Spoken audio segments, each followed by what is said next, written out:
rolling. Rolling thunder. I know that feeling. Well, it's Tuesday, and we have something a little goofy today to show. I think it's goofy, not Goofy, the one from the cartoons or anything, but this locomotive right here, back in the earliest days, I mean, not the early days, not before Christ or anything like that, but 1990-ish, I'm not quite sure. Those are some early days.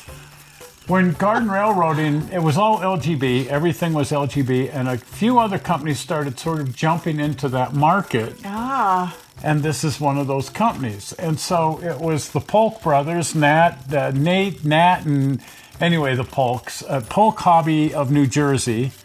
And they've always been manufacturers under the name AristoCraft. Oh, that's them. That's them. I love old AristoCraft stuff.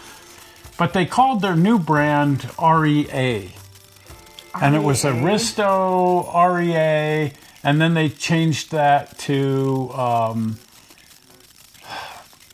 anyway, they went to a bunch of variations, and the stuff is still around. I don't know if this locomotive is still around or not, but I think this was their first product. If you know a little more of that history, jump into the comments.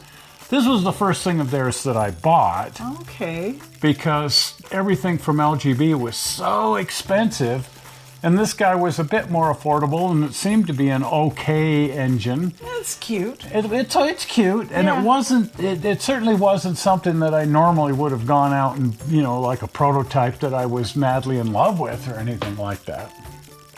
But it was okay. Yeah. And the bottom line is, it ran. It ran pretty well. Well, yeah. It ran better than like the Bachmann battery-operated 10-wheeler or something. So I bought this, and I was always a little bit disappointed with the fact that it looked a little bit like something that should be pulling a circus train. Or under the Christmas tree. Or under Santa it would be Claus. a great Christmas train or something like that. But the more I looked at it, the more I thought, under the right circumstances, that could be redressed into a junkyard dog. And it would be a really interesting little saddle tank engine, all sort of rusted out with leaky steam lines, but it's got some sort of weird things. These little marker lights on the front. Those aren't found in nature. I don't know.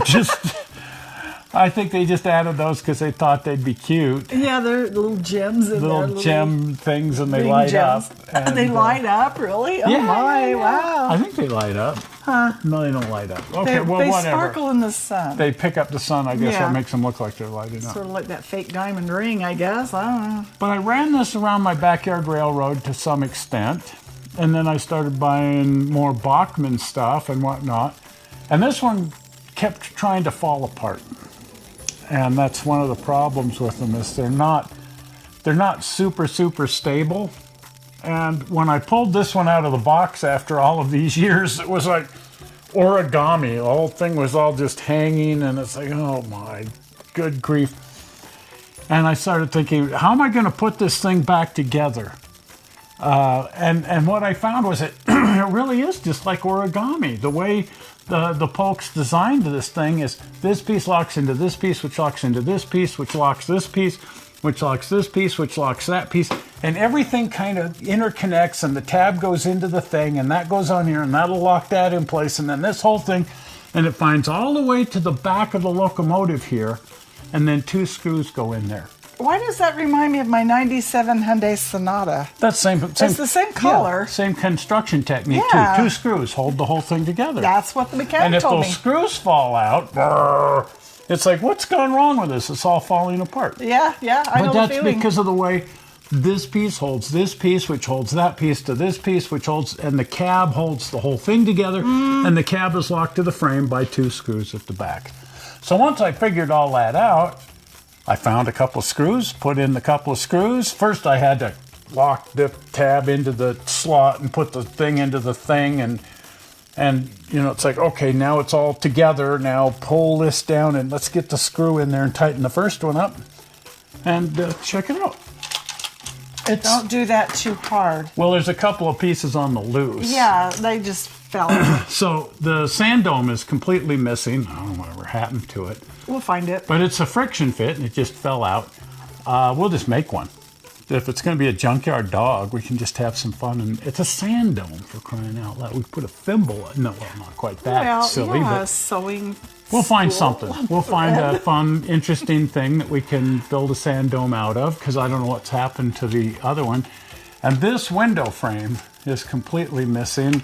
The other window frame is there. That's pretty good. But you know what? I don't think it looks bad at all with the gaping hole for a junkyard dog. Well, you could put the window down at the bottom. They're going to get in it one day, I guess. I've got the windows, and they still have like their little gold trim on there. But Right. anyway, and it runs great. Well, that's the thing. And that's the key. Yeah. Is it always did run great, and it still runs great. The one thing it did originally have is it had a traction tire. Oh, there's the other window. We have two windows. Yay! Keep tipping it around. This wheel had a traction tire, and I was running it up and down the railroad out there so I could show you guys the video. And I'm going, what are all these little chunks of plastic all over and they're kind of round. And I realized, no, those used to be a rubber band. And 30 years ago, they must have dried out. Anyway, the traction tire is no more. Didn't matter. Time to go to Big O. It just gives it that much more electrical conductivity, and it runs just fine. We don't have any hills out there, so. No, not yet anyway. Anyway, the more I look at it, and the more I think, a little rust paint, tie some rags around some steam lines, put an engine crew in there of a couple of guys that really look like they'd run something with rags tied around of its steam line, and having it pull in some little log buggies or something like that. I have some little tiny Rat Fink decals we could put on there. Rat Fink has a locomotive. The Rat Fink Southern right there. Yeah. Anyway, it's an okay. It's fine. It's an okay little setup, I think. The key is even though it's a little goofy looking, it's a little bit of a circus wagon. It's fundamentally, okay, it's a Rodgers engine. It's based on something of a real prototype in kind of 22.5 scale, kind of. And, but I think it could be really fun to just sort of freelance together a junkyard dog. Yeah. And given that it does run so darn well, they usually do. These might go away, the little marker lights. Can I have them for earrings? Absolutely. They're festive.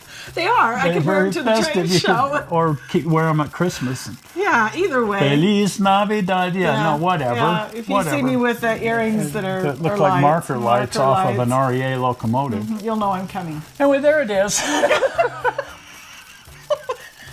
The general song.